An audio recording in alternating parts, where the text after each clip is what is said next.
రేవంత్ పాలనలో గురుకుల విద్య మిథ్య అవుతోంది. మోడల్ రెసిడెన్షియల్ స్కూళ్ల పరిస్థితి దయనీయంగా మారింది.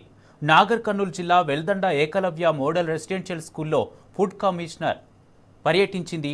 విద్యార్థులకు అందించే భోజనం నాణ్యత లేదని సిబ్బందిపై ఆగ్రహం వ్యక్తం చేసింది.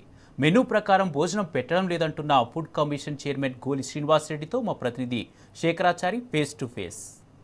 ఆకస్మిక తనిఖీల్లో భాగంగా నాగర్ కర్నూలు జిల్లాలో ఈరోజు రాష్ట్ర ఫుడ్ కమిషన్ పర్యటిస్తూ ఉంది. ఫుడ్ కమిషన్ చైర్మన్ గోలి శ్రీనివాసరెడ్డితో పాటు వాళ్ళ సభ్యులు గోవర్ధన్ రెడ్డి సంబంధిత అధికారులతో కలిసి పలు విద్యా సంస్థలతో పాటు రేషన్ షాపులు, అంగన్వాడీ సెంటర్లు, తర్వాత గోదాములన్నీ కూడా తనిఖీలు చేస్తూ ఉన్నారు. అక్కడ ఉన్నటువంటి సమస్యలను తెలుసుకొని ప్రభుత్వానికి నివేదించడంలో భాగంగా వాళ్ళు పర్యటిస్తూ ఉన్నారు. ప్రస్తుతం మనతో పాటుగా ఈరోజు వాళ్ళు వెల్దండ మండలంతో పాటు కల్వకుర్తి మండలం కూడా పర్యటించారు. మనతో పాటుగా ఫుడ్ కమిషన్ చైర్మన్ గోలి శ్రీనివాసరెడ్డితో పాటు సభ్యుడైనటువంటి గోవర్ధన్ రెడ్డి గారు కూడా మనతో పాటు ఉన్నారు. అన్న, చెప్పండి, ఈరోజు వెల్దండ కల్వకుర్తిలో పర్యటిస్తూ ఉన్నారు. ఎక్కడెక్కడ పర్యటించారు? మీ దృష్టికి మేజర్గా ఎలాంటి సమస్యలు వచ్చాయి? ఆ సమస్యలు ఎట్లా నివృత్తి చేయబోతా ఉన్నారు? ఏదైతే ఇలా పర్యటన భాగంగా వెల్దండలో అంగన్వాడీ కానీ, రేషన్ షాప్ కానీ, అలాగే హాస్టల్స్ కానీ, స్కూల్స్ కానీ, అలాగే కల్వకుర్తిలో కూడా హాస్టల్స్, అలాగే హాస్పిటల్ ఇవన్నీ సందర్శించడం జరిగింది. దీనిలో భాగంగా అకస్మాత్ తనిఖీలో ఏకలవ్య స్కూల్కు పోవడం జరిగింది.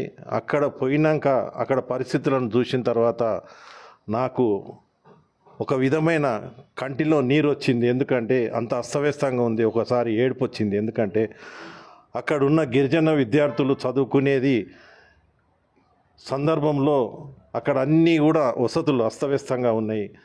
అక్కడ ఫుడ్ సరిగ్గా లేదు, అక్కడ వసతులు సరిగ్గా లేవు, అక్కడ నీళ్లు సరిగ్గా లేవు, అక్కడున్న స్టాఫ్ కూడా మర్యాదపూర్వకంగా నడుచుకునే స్టాఫ్ కూడా లేదు. కాబట్టి నాకు కలత చెందినాను. అది కూడా మేము కలెక్టర్ దృష్టికి తీసుకెళ్ళి కలెక్టర్ గారికి ఆదేశించడం జరుగుతూ ఉంది.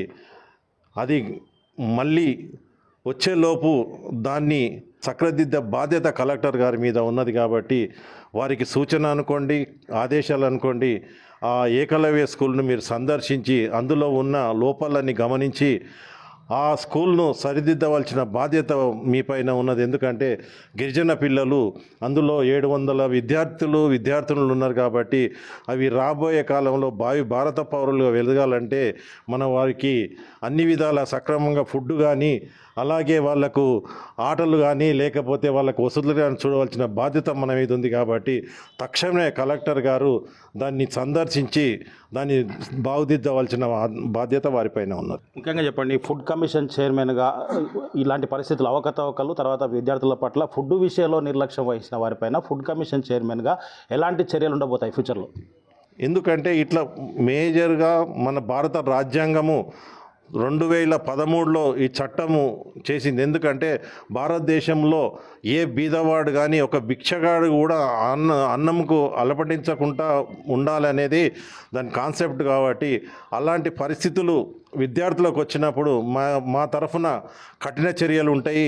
వారిని కఠినంగా శిక్షించే బాధ్యత మా పైన ఉంటుంది.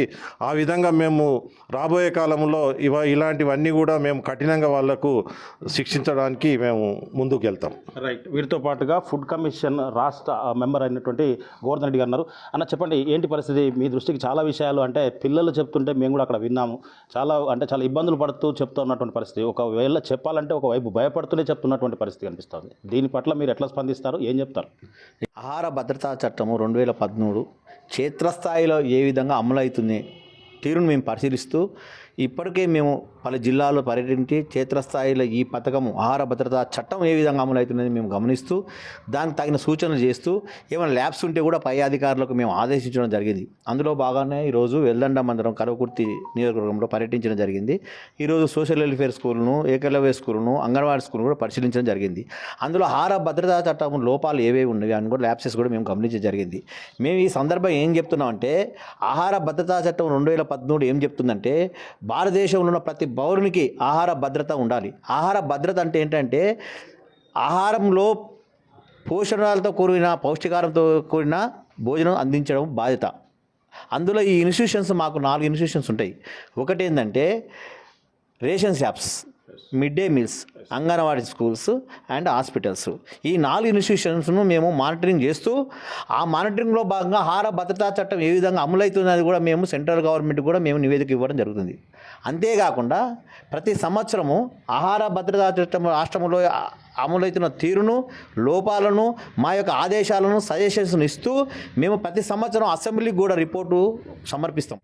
మొత్తంగా చూసినట్టయితే ఆహార భద్రతా చట్టము క్షేత్రస్థాయిలో ఏ విధంగా అమలవుతుందనేది చట్టాలు తయారు చేసేటువంటి అసెంబ్లీకి అందించడంలో భాగంగానే మేము క్షేత్రస్థాయిలో పరిశీలించి ఇక్కడ ఉన్నటువంటి సమస్యలన్నింటినీ కూడా కూలంకుషంగా ప్రభుత్వానికి అందించేందుకు కృషి చేస్తామని అందులో భాగంగా ఇక్కడ స్థానికంగా ఉండేటువంటి హైయర్ ఆఫీసర్స్ అంటే కలెక్టర్ స్థాయి అధికారులు కూడా దీనిపైన పూర్తి స్థాయిలో పర్యవేక్షణ చేసి అక్కడ ఏమేమి సమస్యలు మేము మీ దృష్టికి తీసుకొస్తున్నామో అవన్నీ కూడా తూచా తప్పకుండా కూడా విద్యార్థులకు న్యాయం జరిగే విధంగా ఆహార భద్రతా చట్టం అమలయ్యే విధంగా చూడాలని చెప్పేసి ఇది గవర్నర్ స్థాయిలో కూడా నివేదిక అందిస్తాం, అవసరమైతే కేంద్రాన్ని కూడా అందించేందుకు కూడా మేము వెనుకాడమని చెప్పేసి దీంట్లో ఎవరు తప్పులు చేసినా కానీ తదుపరి చర్యలు కూడా ఉంటాయని చెప్పేసి కూడా ఇక్కడ ఫుడ్ కమిషన్ చైర్మన్ గోలి శ్రీనివాస్ రెడ్డితో పాటు సభ్యుడు గోవర్ధన్ రెడ్డి కూడా చెప్తున్నటువంటి పరిస్థితి కనిపిస్తూ ఉంది. వీడియో జర్నలిస్ట్ రామకృష్ణతో శేఖరాచారి, టీ న్యూస్, నాగర్ కర్నూలు జిల్లా కల్వకుర్తి నుంచి.